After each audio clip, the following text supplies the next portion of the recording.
بسم الله الرحمن الرحيم والصلاة والسلام على أشرف المرسلين سيدنا محمد عليه أفضل الصلاة والسلام. يعني أنت في هذه اللحظة فتي تصلي على النبي عليه الصلاة والسلام، فإن الله سبحانه وتعالى ترجع لها الروح ديالو وترد عليك السلام. صلى الله على محمد صلى الله عليه وسلم. ربي اشرح لي صدري ويسر لي أمري واحلل عقدة من لساني يفقه قولي. يعني قبل ما ندخلوا الأحداث ديال الحلقة الثالثة من السيرة النبوية بالدارجة المغربية، يعني وإحنا غاديين مع السيرة النبوية، يعني ناخذ منها مجموعة من المعاني اللي صالحة لكل زمان ومكان. السيرة النبوية خاصكم تعرفوا خوتي بأنها صالحة لكل زمان ومكان. يعني أي حاجة جرات لك في هذا العصر هذا، وأي مشكل وأي حدث، ويعني كما كان، فإنك ستجد حله في السيرة النبوية. يعني السيرة النبوية الحمد لله صالحة لكل زمان ومكان. النقطة الثانية هو أنه مقامك حيث أقامك. يعني أنت في هذه اللحظة وفي هذه البلاصة وأنت تشوف هذا الفيديو، لا ماشي غير الفيديو، يعني ما تنهضروش على اللي تتكلم بقدر ما تنهضروا على على الموضوع اللي هو مهم، اللي هو النبي عليه الصلاة والسلام. يعني مقامك وأنت تتصنت إلى سير النبي عليه الصلاة والسلام، يعني شرف ما بعده شرف. يعني مقامك حيث أقامك، يعني بلاصتك ولا المكانة ديالك في ذاك المكان اللي حطك الله سبحانه وتعالى. وخاصك تعرف بأنك وانت تشاهد هذا الفيديو ولا أي فيديو على السيرة النبوية، يعني ليس محض صدفة، راه ماشي غير صدفة، راه الله سخر ليك وبغاك باش تصنت على النبي عليه الصلاة والسلام. واي واحد سمع السيره النبويه ولا غير مار، يعني كما ذكرنا في الحديث السابق، يعني راه عنده واحد الاجر كبير. هم القوم لا يشقى بهم جالسهم، هم القوم لا يشقى بهم جالسهم. اذا ندخلوا دابا الاحداث ديال السيره النبويه. اذا كنا توقفنا فين تزوج النبي عليه الصلاه والسلام بالسيده خديجه، ورزق الله منها بسته ابناء، جوج اولاد واربع بنات. بالنسبة للأبناء، يعني بالنسبة للأولاد، كاين الأكبر وهو القاسم. لهذا يكنى النبي عليه الصلاة والسلام بأبا القاسم، كان ينادى عليه بأبا القاسم. ثم عبد الله. بالنسبة للبنات هناك رقية، زينب، أم كلثوم، وفاطمة الزهراء. وغادي نشوفوا من بعد بأن النبي عليه الصلاة والسلام قد يكون عنده واحد الابن آخر اللي هو إبراهيم، حتى هو غادي يموت صغير. القاسم وعبد الله توفاو هما صغار وما دركوش البعثة. أما بنات النبي عليه الصلاة والسلام كلهم دركوا البعثة ودركوا الإسلام وهاجروا مع النبي عليه الصلاة والسلام. يعني بالنسبة لزينب اللي هي الكبيرة، تزوجات بولد خالتها أبو العاص بن الربيع، ورزقها الله منه جوج ديال الأبناء اللي هما علي وأمامة. وبالنسبة للرقية تزوجات بعثمان بن عفان، وتوفات في أحداث، يعني في الوقيتة ديال غزوة بدر. ورزق الله منها عبد الله بن عثمان بطبيعة الحال. وفين توفات رقية تزوج عثمان بن عفان الأخت ديالها أم كلثوم. لهذا عثمان بن عفان يكنى والتي تسمى ذو النورين. علاش ذو النورين؟ لأنه تزوج جوج بنات من بنات النبي عليه الصلاة والسلام. وتقول يعني العلماء بأنه عثمان بن عفان يعني هو الوحيد في التاريخ، يعني في التاريخ كامل، اللي تزوج جوج بنات ديال نبي. يعني ما كاينش شي شخص تزوج جوج ديال البنات من بنات النبي إلا عثمان بن عفان رضي الله عنه. فاطمة الزهراء تزوجت بعلي بن أبي طالب، ورزق الله منها الحسن والحسين ريحانة رسول الله. النبي عليه الصلاة والسلام هو نموذج متكامل في الحياة، وكذلك نموذج متكامل في الفقد. يعني ما كاينش شي شخص مر بهذا الفقد اللي فقد النبي عليه الصلاة والسلام. فين كان صغير فقد الأم ديالو، ثم فقد الجد ديالو، ثم فقد الأبناء ديالو واحد تلو الآخر. يعني مات القاسم، ثم مات عبد الله، ماتت زينب، ماتت رقية، ماتت أم كلثوم، مات إبراهيم، ثم ماتت خديجة، مات أبا طالب. يعني جميع الناس الأحباب ديالو والأبناء ديالو والعائلة ديالو تيشوفهم تيموتوا واحد مورا الآخر، ولكن النبي عليه الصلاة والسلام صبر. علاش؟ لأنه عنده واحد الهدف كبير اللي هو الرسالة، يعني تيصبر من أجل هاد الرسالة الكبيرة بأنه خاصو يوصّلها. يعني هاد الشي شنو تيعلّمنا؟ تيعلّمنا بأن الفقد هو واحد النوع ديال الابتلاء، والابتلاء هو طريق إلى الجنة. يعني تقدر تدخل الجنة ماشي بالعمل ديالك، ولكن إلا قدّر الله عليك بشي ابتلاء فهو غادي يكون طريقك إلى الجنة. كانت واحد السيدة جات عند النبي عليه الصلاة والسلام وقالت له: "يا رسول الله، إني أسرع"، يعني كانت تسرع بحال هكا، يعني وأقع وأتكشف، فادعوا الله لي. قال لها النبي عليه الصلاة والسلام: أدعو الله لك يعني وتشافاي، أم تصبري ولك الجنة؟ إذا هذا هو بيت القصيد: أن تصبري ولك الجنة. قالت له: أصبر يا رسول الله، ولكن أدعو الله ألا أتكشف. فدعا له. فين وصل النبي عليه الصلاة والسلام 35 سنة، وقعت واحد الحادثة في مكة، أمطار قوية وسيول، وهي تضرر الكعبة، تهدم منها واحد الجزء. فقررت قريش والقبائل ديالها بأنها تهدمها وتعاود تبنيها من جديد. ولكن بداو تيفكروا وتيتذكروا الأيام ديال أبرهة الحبشي، يعني منذ 35 سنة، وفين كان بغى يهدم الكعبة وأشنو جرى ليه. يعني هما يتراجعوا، حتى واحد فيهم ما قدر يهز الفأس ديالو ويبدا يعني يهدم فيها، إلا شخص واحد اللي هو الوليد بن المغيرة، اللي هو الأب ديال خالد بن الوليد. الوليد بن المغيرة خدا الفأس ديالو وهز إيدو للسماء وقال: يا الله لا ترع، يعني يا ربي ما تخافش، إنما نريد إصلاحها فقط. هنا واحد النقطة، هو أن كفار قريش ما كانوا تعرفوا الله، كانوا تعرفوا الله سبحانه وتعالى، وتعرفوا بأنه هو اللي خالقهم، وكانوا تعرفوا بأن الأصنام يعني غير مصنوعة، ولكن كانوا تعتبروها آلهة كذلك، يعني أشركوا الله بها، وكانت تقربهم إلى الله سبحانه وتعالى. إذا رفع إيدو وبدا تيدعي، يعني يا ربي ما تخافش، راه غير بغينا نصلحوها فقط. خدا الفأس ديالو، ضرب الحجرة الأولى، هو يوقف. وقف ومشى للدار ديالو وقال: حيدوا حجرة بعداك ونشوف شنو غادي يجرى من بعد. إلا نزلات شي صاعقة ولا هكا غادي نتوقفوا، إلا ما جرى حتى شي حاجة غادي نكملوا. مشى للدار ديالو، يعني بات ديك الليلة، ما وقع حتى شي حاجة، صافي. والغد ليه بداو الهدم ديال الكعبة والبناء ديالها. ولكن قرّروا بأنه غادي يبنيوها من مال حلال خالص، يعني ما يكونش فيه مال ديال الربا، ما تكونش فيه مهر بغي، يعني داك الشي ديال الدعارة، ما يكونش مال يعني جا من السرقة ولا من ظلم ولا شي حاجة اللي هي حرام، يعني يكون مال خالص فقط. وبناوها. ولكن عاوتاني واحد الحاجة أخرى، هو أنه ما كفاهمش الفلوس، بناوها وبقى ليهم المكان ديال حجر إسماعيل. إذا هاديك البلاصة ديال حجر إسماعيل راه داخلة في الكعبة، ما كفاهمش المال باش يبنيوها وما يخليوها بحال هكاك. فين وصلوا الحجر الأسود، اختلفوا بيناتهم وبداو تيقولوا يعني شكون غادي يحط هاد الحجر الأسود، شكون هي القبيلة ولا الفخدة كما تنقولوا حنا بالدارجة، اللي غادي يكون عندها الشرف باش تهز داك الحجر وتحطو بلاصتو.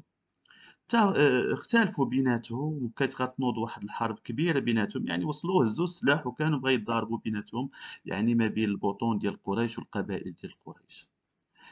ناض أكبرهم اللي سميتو أبو أمينة وقال لهم: غادي نحتاكموا الأول واحد غادي يدخل من داك الباب، باب بني شيبة، أول واحد غادي يدخل غادي يحكم بيناتنا.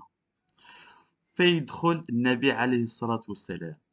فين دخل النبي عليه الصلاة والسلام كلهم فرحوا، لأنه عارفين الخصال ديالو وعارفين يعني الحكم ديالو، وكلهم تيهتفوا: الأمين ارتضيناه، الأمين ارتضيناه. قالوا ليه: يا محمد أجي حكم بيناتنا، وحكاو ليه كل شيء.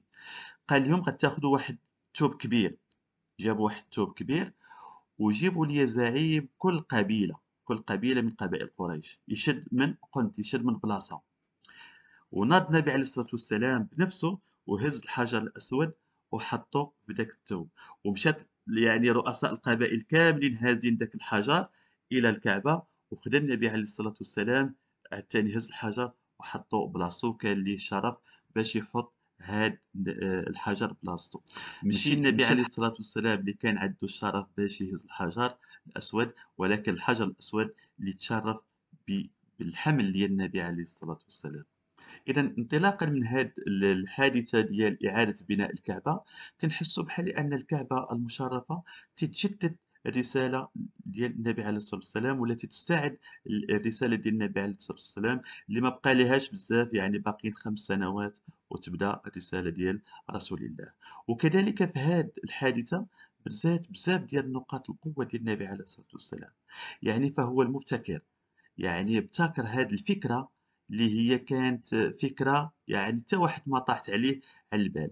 وواحد القضية هو أن الفكرة ديال النبي عليه الصلاة والسلام في كل رئيس قبيلة يهز منتو، راه هي اللي خدات قريش من بعد غادي نشوفوها في بعد، يعني فين كان النبي عليه الصلاة والسلام بغى يهاجر، وخدات كل واحد من قبيلة باش يقتلوه. يعني نفس الفكرة ديال النبي عليه الصلاة والسلام، ولكن استخدموها ضده.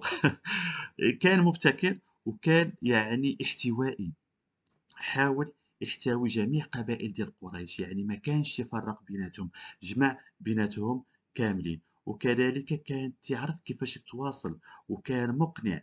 اذا مجموعة ديال نقاط القوة كانت بارزة. الناس كانوا يعني كانوا تيسمعوا الحكم ديالو، وكانوا تيرضوا بالحكم ديالو.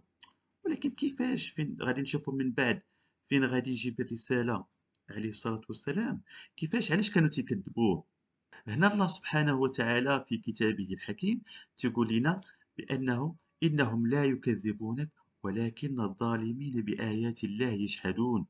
يعني هما راه مصدقينك ومصدقين داك الشيء اللي تتقول، ولكن عندهم أطماع سياسية واقتصادية وبزاف غادي نشوفوها من بعد، هكاك جاحدين بآيات الله. إذا رجعوا لبيت النبي عليه الصلاة والسلام، وشلنا الأبناء الستة للنبي عليه الصلاة والسلام من أمنا خديجة. والنبي عليه الصلاة والسلام كان كذلك جاب علي بن أبي طالب من العم ديالو. علاش؟ لأن أبا طالب كان كما شفنا سابقا كان فقير، فقرر يساعده، يعني يخفف عليه شويه الحمل، وخدا علي باش يربيه. وكذلك العباس يعني الاخ ديال ابا طالب خدا جعفر. يعني النبي عليه الصلاه والسلام خدا علي، والعباس خدا جعفر يتربى عنده تماك. بالاضافه الى علي بن ابي طالب، النبي عليه الصلاه والسلام كان واحد طفل كذلك عنده اللي هو زيد. وهاد زيد بن حارثة آه، كان طفل صغير، والقصة ديالو قصة جميلة ورائعة، وتتبين لنا يعني العظمة ديال النبي عليه الصلاة والسلام والمعجزة ديال النبي عليه الصلاة والسلام. يعني النبي عليه الصلاة والسلام هو معجزة في حد ذاته، كان معجزة قبل أن ينزل عليه القرآن، قبل أن ينزل عليه الوحي. زيد بن حارثة كان صغير وخارج مع الأم ديالو اللي هي سعدة بنت ثعلبة، خارجين في واحد الرحلة. جاو قطاع، يعني قطاع الطرق لصوص، وما ياخدوا الابن ديالها، داوه لسوق عكاظ، باعوه تماك. شكون اللي شراه؟ شراه حكيم بن خويلد. وحكيم بن خويلد هو الأخ ديال خديجة، يعني بنت خويلد زوجة النبي عليه الصلاة والسلام. شراه حكيم ويهديه لخديجة. خديجة رضي الله عنها كذلك هداته النبي عليه الصلاة والسلام باش يكون خادم ليه ويساعده. الأب والعم ديال زيد بن حارثة يعني بداو تيقلبوا عليه في الجزيرة العربية، يعني سنوات وسنوات، حتى قالوا ليه بأنه راه زيد ولدك راه عاد واحد الشخص اللي سميتو محمد. مشى عنده قال ليه يا محمد، يعني أنا الأب ديال زيد بن حارثة، وهذا العم ديالو، وبغينا الابن ديالنا نفتديو ونعطيوك فلوس اللي بغيتي ديك الساعة نعطيوك. قال لهم النبي عليه الصلاة والسلام: أولكم خير من ذلك؟ واش نعطيكم شي حاجة أحسن؟ قال ليه اشنو؟ قال لهم نجيبوا يعني الطفل وهو يختار، بغى يمشي معاكم يمشي بدون مقابل، بغى يبقى معايا راه هو ديالي وهو الابن ديالي غادي يبقى معايا. قال ليه مزيان، حكمتي مزيان. عيط على زيد، قال ليه واش تعرف هاد الناس؟ قال لهم هذا العم ديالي وهذا الاب ديالي. سلم عليهم عنقهم وكذا. قال لي النبي عليه الصلاة والسلام واش تبغي تمشي معاهم ولا تبقى معايا؟ قال لي لا نبقى معاك. نبقى معاك وما نفارقكش ابدا. هنا واحد النقطة، زيد بن حارثة علاش تشبت بالنبي عليه الصلاة والسلام؟ هنا النبي باقي ما ولاش نبي. يعني نقولوا كون كان راه تبعت النبي عليه الصلاة والسلام ونبي راه تابعه، يعني ما يقدرش يفرق. ولكن هنا باقي محمد، يعني علاش تابعه؟ علاش بقى معاه؟ يعني لانه كان تعامله مزيان والاخلاق ديالو والمعاملات ديالو. كما قلت لكم راه النبي عليه الصلاة والسلام معجزة، هو المعجزة، يعني تمشي على قدمين. بديك اللحظة فين اختاروا يعني زيد بن حارثة، فين اختار النبي عليه الصلاة والسلام، مشى الكعبة، هدا زيد وهز الإيد ديالو تماك وقال لهم يا معشر قريش هذا زيد ابني أرثه ويرثني. ومن ديك اللحظة وزيد تتسمى زيد بن محمد، وبقى سميتو زيد بن محمد حتى نزلت آيات ديال تحريم التبني. القصة ديال زيد بن حارثة هي قصة رائعة وجميلة. وكما قلت لكم في الأول وحنا غاديين في السيرة النبوية، يعني كل قصة تنمر بها تناخذ منها مجموعة من المعاني ومجموعة من القيم. هنايا اشنو تنستافدوا من هذه القصة؟ تنستافدوا بأنه ما يمكنش تخدع يعني الناس لطول الوقت. تقدر تخدعهم بعض الوقت، تقدر تبين لواحد يعني الزهد ديالك والورع ديالك والتقوى ديالك، ولكن مع الأيام غادي تبان، غتنكشف. خصنا نعرفوا بأنه شكون هو أول وحدين آمنوا بالنبي عليه الصلاة والسلام. آمنت به الزوجة ديالو، أقرب يعني وحدة ليه وحافظة وعارفة مزيان. آمن به أبو بكر الصديق ديالو، عارف الأسرار ديالو، الخفايا ديالو، الخبايا ديالو كاملين. وآمن به علي بن أبي طالب اللي تربى عنده. وآمن به زيد بن حارثة كذلك. يعني أقرب الأشخاص اللي عارفينه وحافظينه وعارفينه بأنه ماشي تيمثل حاشاه ولا تدعي ولا شي حاجة، عارفين الطبيعة ديال النبي عليه الصلاة والسلام وعارفين الصدق ديالو. إذا قدرت تخدع الناس اللي بعاد، ولكن القراب ليك راه ما قدرتش تخدعهم وتقدر تمثل عليهم، راه غادي يعرفوك وغادي يكشفوك. إذا النبي عليه الصلاة والسلام في هذه الفترة كاملة يعني اكتسب مجموعة من الخبرات سياسية واقتصادية واجتماعية، وبدات العلامات ديال النبوة تظهر أخيرا. ومن بين هذه العلامات سلام الحجر والشجر. كان النبي عليه الصلاة والسلام في تيكون غادي يعني في مكة، حتى تسمع السلام عليك يا رسول الله، السلام عليك يا رسول الله، تلتفت تلقى غير الحجر والشجر. وكان حكى للصحابة وقال لهم إني أعرف حجرا في مكة كان يسلم علي. إذا أول علامة وهي سلام الشجر والحجر. العلامة الثانية وهي الرؤية الصادقة. كان النبي عليه الصلاة والسلام تيشوف الرؤيا وتتحقق كفلق الصبح، يعني تتحقق كما هي، كيما تشوفها، كيما تتجرى، يعني فوتوكوبي. وحبب إليه كذلك الخلاء، حبب إلى النبي عليه الصلاة والسلام الخلاء. كان تختلف واحد المكان اللي هو غار حراء. وعلاش اختار غار حراء اللي كاين في جبل النور؟ اختاروا لانه في توقف عليه كانت تتبان ليه الكعبه، تبان ليه الجبل، وتتبان ليه السماء، يعني بثلاثه توضع العين ديالو على الكعبه وعلى الجبل وعلى السماء. وكانت تتفكر في ملكوت الله، وكانت تتفكر في خلق الله. هنا نفتح عاوتاني كذلك واحد القوس ونقول بأن يعني عبادة التأمل وعبادة التفكر هي واحد العبادة اللي هي كبيرة بزاف بزاف، واللي ولات حاليا يعني مفتقدينها بزاف في هذا العصر ديالنا.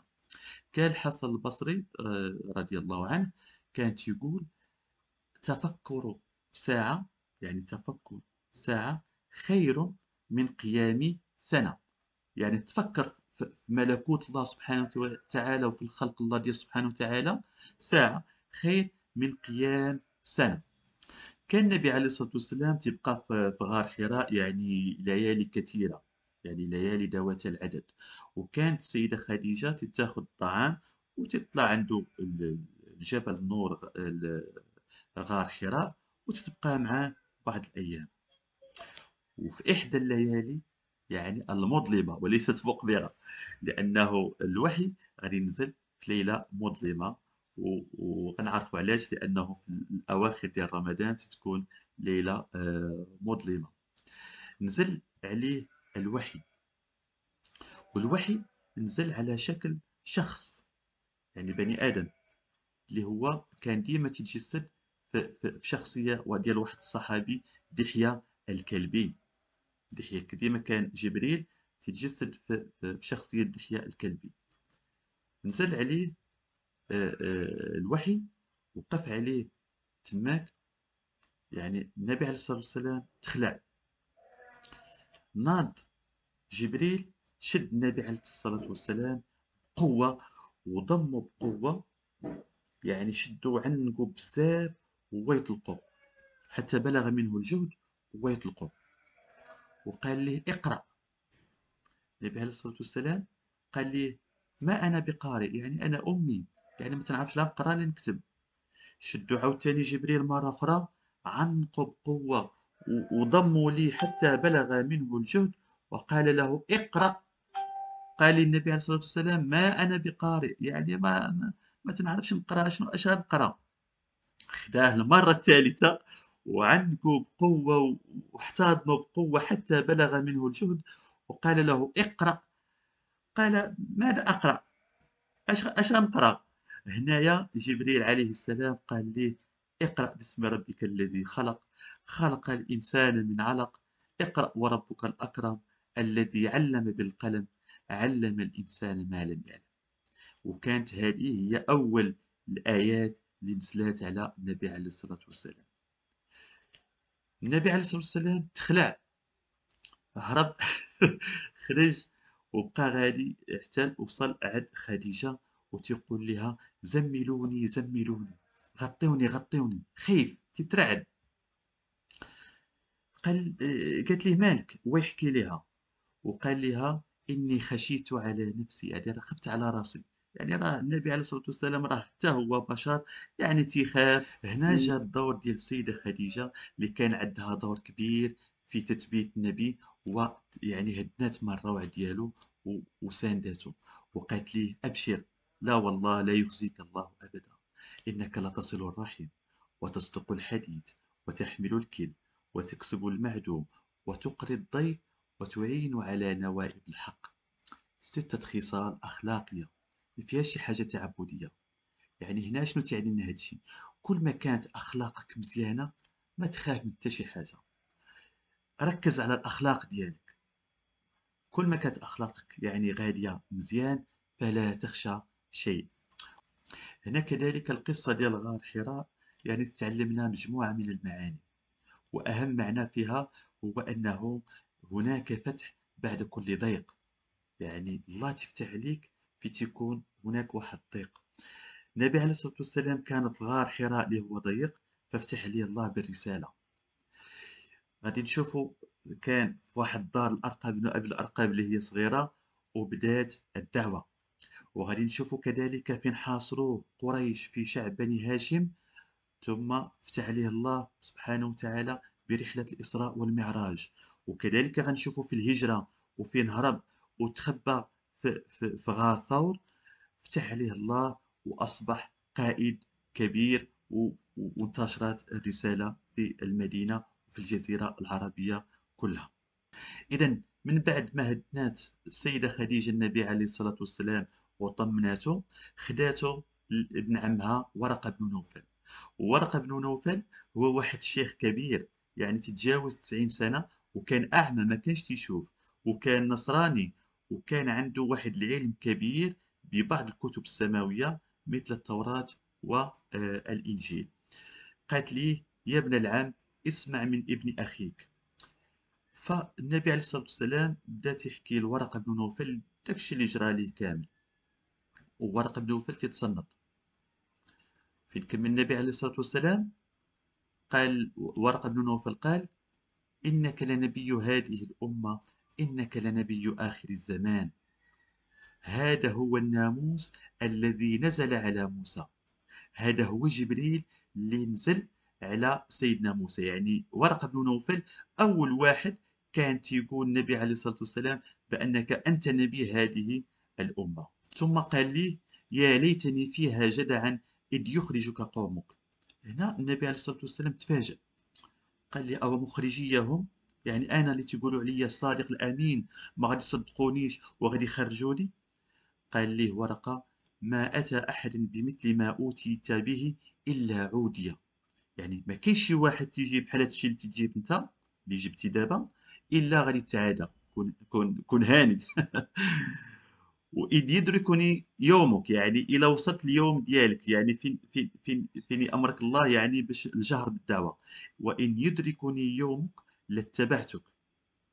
هنايا العلماء تيقولوا بأن ورقة بن نوفل يعني دخل الإسلام بالنية، يعني كان ناوي باش يدخل الإسلام إلى تبعت النبي عليه الصلاة والسلام وبدات الرسالة. ولكن ورقة بن نوفل مات بعد يعني هاد القصة بأيام معدودة.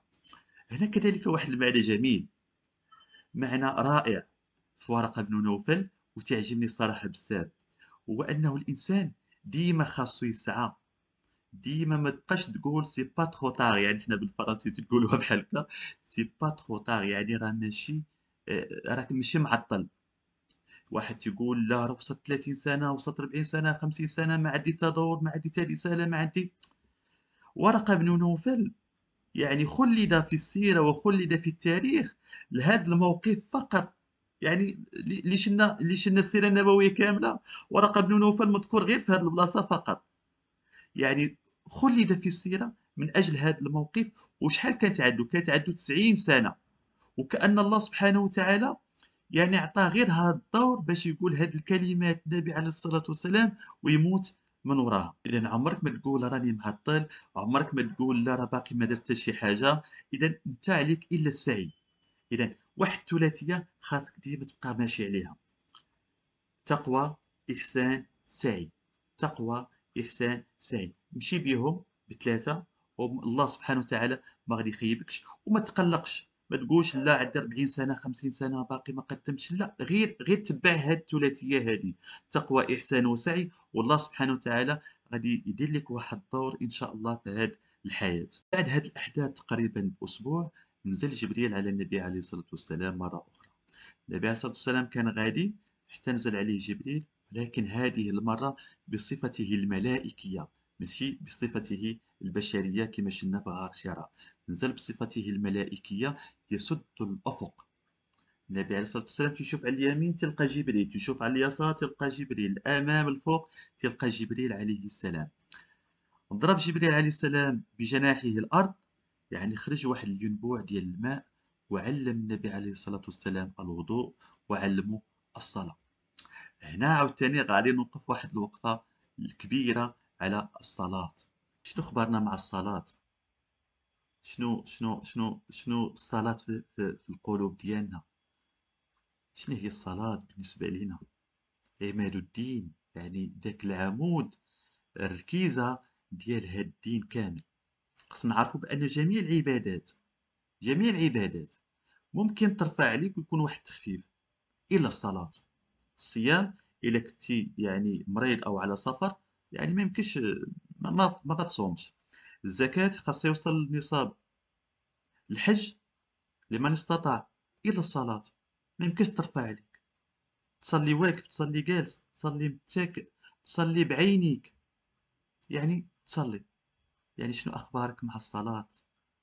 إنسان اللي يعني تلقاه كبير وباقي ما تصلي، يعني شي حاجة تحز في النفس صراحة. وماشي غير ما تيصليش، حتى هادوك اللي ما تينتظموش في الصلاة، يعني الصلاة خاص تكون في الوقت ديالنا. العهد الذي بيننا وبينهم الصلاة. هنا جبريل عليه السلام علم النبي عليه الصلاة والسلام الصلاة. وكيفاش كانت الصلاة في ديك الوقيتة؟ كانت ركعتين الصبح يعني في الصباح، وركعتين في المساء. يعني الصلاة في تاريخ الإسلام يعني كانت على 3 مراحل. في هذه المرحلة الأولى كانت ركعتين يعني في الصباح وركعتين في المساء. من بعد يعني في رحلة الإسراء والمعراج كانت 50 صلاة، وبدات تنقص حتى ولات 5 صلوات. ولكن كانت كذلك ركعتين ركعتين ركعتين ركعتين ركعتين في كل صلاة من هذه الصلوات الخمس. كانت ركعتين في الإسراء والمعراج. ما تفرضات بالطريقة ديالنا اللي تنصليو بها دابا حتى السنة الثانية للهجرة. 2 الصبح، 4 الظهر، 4 العصر، 3 المغرب، و4 في العشاء. ثم بداو الصور والآيات القرآنية تنزلوا على النبي عليه الصلاة والسلام. وكما شفنا أول صورة نزلت وهي صورة اقرأ. ما كانش صلي أو قم أو أسجد، لا، اقرأ. اقرأ يعني العلم، القراءة اللي هي أهم حاجة في هذا الدين. لأنه العقيدة ديالنا ولا العبادات ديالنا لابد خاص يسبقها علم. الله سبحانه وتعالى لا يعبد عن جهل. الله سبحانه وتعالى لا يعبد عن جهل، يعبد عن علم. من وراها جاءت سورة المزمل. يا أيها المزمل قم الليل. إذا هنايا كاينة روحانيات، كاينة عبادة. ثم جات من وراها سورة المدثر. يا أيها المدثر قم فانذر. قم، نوض، اسعى يعني الحركة، العمل. إذا علم، ثم شنا روحانيات، ثم سعي وتوكل وحركة. ثم جات من وراهم سورة الفاتحة اللي هي 7 المثاني اللي كانت بمثابة دستور وبمثابة منهاج لهذه الأمة الإسلامية. ثم توقف الوحي. توقف الوحي واحد المدة طويلة، يعني أكثر من شهرين توقف الوحي.